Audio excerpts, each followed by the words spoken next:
Le malattie cardiovascolari come infarti ed ictus si sviluppano in maniera silenziosa nel tempo, spesso senza alcun sintomo per anni, ed il nostro modello di medicina per diverse ragioni riesce ad intervenire spesso solo quando ormai i sintomi ed i problemi si sono già manifestati. In questo video vedremo perché è fondamentale cambiare paradigma e vedremo perché è importantissimo agire in anticipo e soprattutto come poterlo fare in maniera pratica nella quotidianità. Sappiamo con certezza che l'inizio dei processi di aterosclerosi, che sono la causa degli infarti, possono iniziare molto presto nella vita. Studi hanno mostrato infatti la presenza di placche aterosclerotiche anche in giovani adulti. Significa che il problema insorge lentamente ed evolve in maniera silente. Questo intervallo prolungato tra l'inizio di questo processo e la comparsa dei sintomi crea una situazione insidiosa in cui la malattia progredisce in maniera silenziosa fino a portarci a quelle che sono due problemi chiamati infarto del cuore ed ictus, che sono appunto, ricordiamolo, tra le principali cause di mortalità nel mondo occidentale. Questa è una premessa necessaria per portarci dapprima verso alcune riflessioni che meritano la massima attenzione, successivamente per capire cosa possiamo fare come singoli individui per ridurre il rischio di questi problemi e come poterlo fare soprattutto nella vita quotidiana. Chiediamoci come primo punto cosa stiamo facendo per affrontare questa sfida. Ahimè, il modello sanitario attuale, per diversi motivi, è rivolto principalmente alla cura delle malattie piuttosto che alla prevenzione. In pratica la maggior parte delle risorse e dell'attenzione anche va a intervenire dopo che il problema si è manifestato. Infatti noi abbiamo ospedali, abbiamo farmaci innovativi, abbiamo procedure avanzate che ci permettono di fare delle cose straordinarie. Basti pensare a procedure che permettono, passatemi il termine, di riaprire le arterie occluse delle persone colpite da infarto. E questo è fantastico, questi interventi infatti salvano moltissime vite. Però c'è un rovescio della medaglia. Aspettando che il problema emerga per poi curarlo, noi stiamo combattendo una battaglia in enorme ritardo. È un po' come aggiustare il tetto solo quando oramai piove dentro casa. L'approccio orientato quindi alla riparazione ha un costo umano ed economico enorme e spesso la cura arriva quando il danno è già fatto. Certo, curare è indispensabile, ma sarebbe altrettanto importante investire la stessa quota di attenzione e risorse per evitare di arrivare a quel punto. Ed ecco dove entra in gioco la prevenzione. Per ridurre l'impatto delle malattie cardiovascolari serve quindi un vero e proprio cambio di paradigma. Dobbiamo passare dalla medicina di riparazione alla medicina di prevenzione, ovvero investire più tempo ed energie per evitare che si arrivi a determinati problemi. Però prima di capire quali sono i passi da fare per poter ridurre questo rischio, dobbiamo considerare un altro aspetto di questo cambio di paradigma, ovvero che la prevenzione non spetta solo ai professionisti sanitari ed è necessario che tutti assumano una diversa posizione riguardo la propria salute. Questo significa che ognuno di noi deve essere più consapevole della propria salute e soprattutto della propria salute cardiovascolare, ad esempio conoscendo i propri fattori di rischio personali, di cui appunto parleremo tra un attimo, e andando a intervenire su di essi. Tutto questo perché? Per una statistica impressionante che deve farci riflettere, ovvero il 60-80% degli infarti potrebbe essere prevenuto adottando uno stile di vita sano. In altre parole, fino a 6-8 infarti su 10 potrebbero essere evitati se portassimo al minimo i fattori di rischio su cui noi abbiamo un diretto controllo. Quindi stiamo dicendo fondamentalmente che ogni sigaretta in meno, ogni volta che scegliamo di andare a piedi piuttosto che prendere la macchina, ogni volta che cerchiamo di prenderci cura di noi stessi andando a ridurre i livelli di stress, andiamo ad intervenire in maniera concreta su quella percentuale impressionante. Prima di terminare questa prima parte del video più riflessiva ed entrare, nella parte dove fornirò dei suggerimenti pratici per ridurre il rischio cardiovascolare, se trovi queste informazioni utili ti chiedo un piccolo aiuto. Se pensi che ne valga la pena, condividi questo video con una persona a te cara. È un piccolo gesto, ma che per me, per questo canale, significherebbe davvero tanto. Arrivati a questo punto potresti dire: ok, lo stile di vita sano aiuta, ma io ho già 50-60 anni, ho fumato, ho il colesterolo alto, prendo già le pastiglie per la pressione, non è un po' tardi per iniziare? È comprensibile pensare questo, ma in realtà la risposta è no, non è troppo tardi.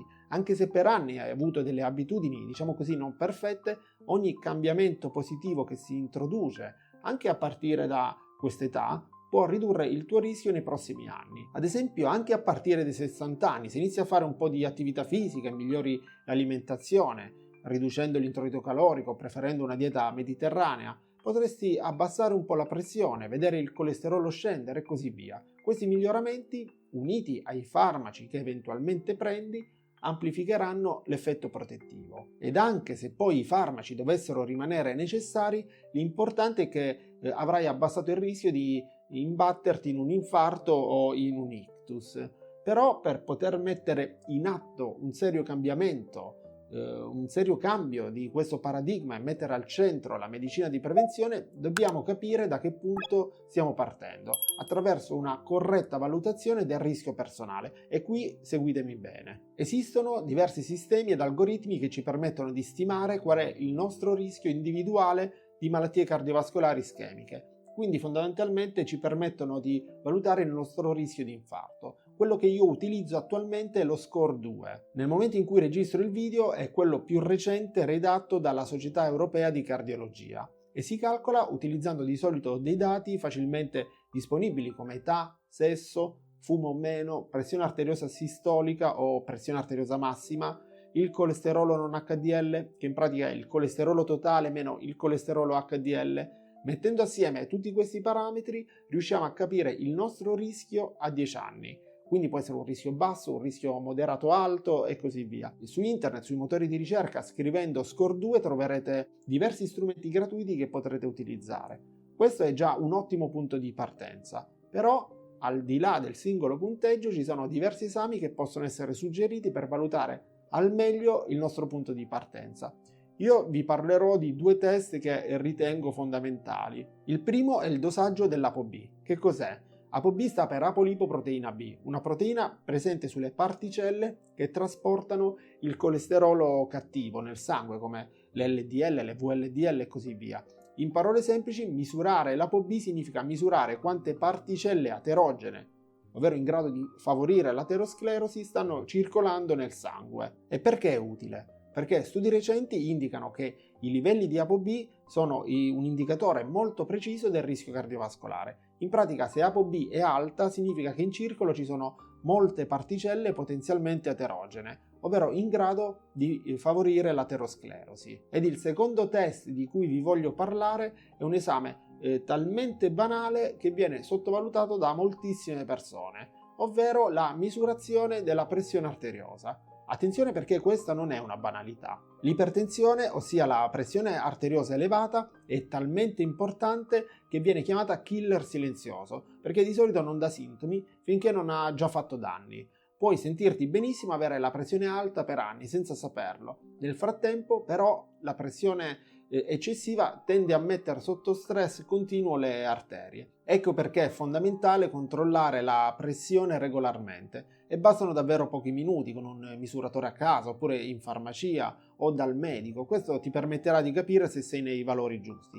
Per capire quali sono i valori corretti ed altri aspetti relativi alla gestione della pressione arteriosa vi lascio diversi video in descrizione che vi serviranno nel caso vogliate approfondire. Però la misurazione di questi parametri, come detto, è solo il punto di partenza. Per cui adesso arriviamo a quella che forse è la parte più importante del video, dove voglio riflettere con voi non solo di tutte quelle indicazioni classiche di cui avrete già sentito parlare diverse volte, ma più che altro vorrei riflettere su come adattarle concretamente con quello che ahimè è lo stile di vita contemporaneo, ovvero uno stile di vita frenetico e pieno di impegni. Ovviamente sapete benissimo come i consigli più efficaci sono anche quelli più semplici. Li conoscete già, come lo smettere di fumare, il fare movimento ed attività fisica, ridurre l'introito calorico preferendo una dieta mediterranea, gestire lo stress. È importantissimo, in caso di necessità di medicine, fidarvi del vostro medico e prendere i farmaci che vi ha prescritto per normalizzare la pressione arteriosa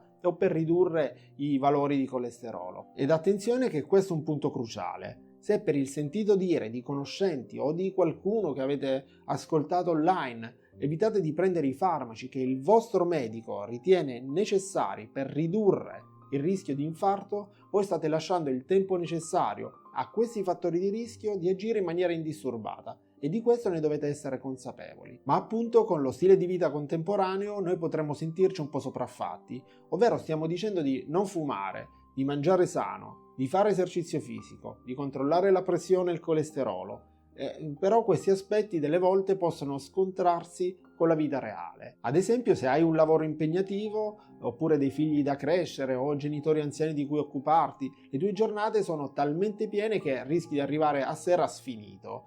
In queste condizioni è assolutamente comprensibile che la salute personale rischi di passare in secondo piano. È comprensibile ma non giustificabile. Magari salti la palestra perché non ce la fai, ripieghi su un pasto pronto perché non hai tempo né energia di cucinare e così via. Quindi la vita reale può rendere difficile seguire tutte le buone pratiche di prevenzione.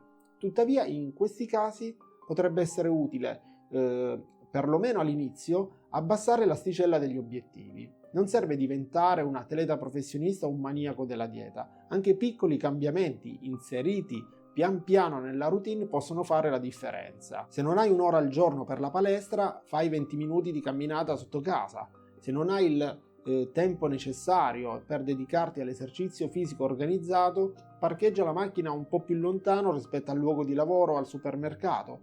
Prendi le scale ed evita l'ascensore.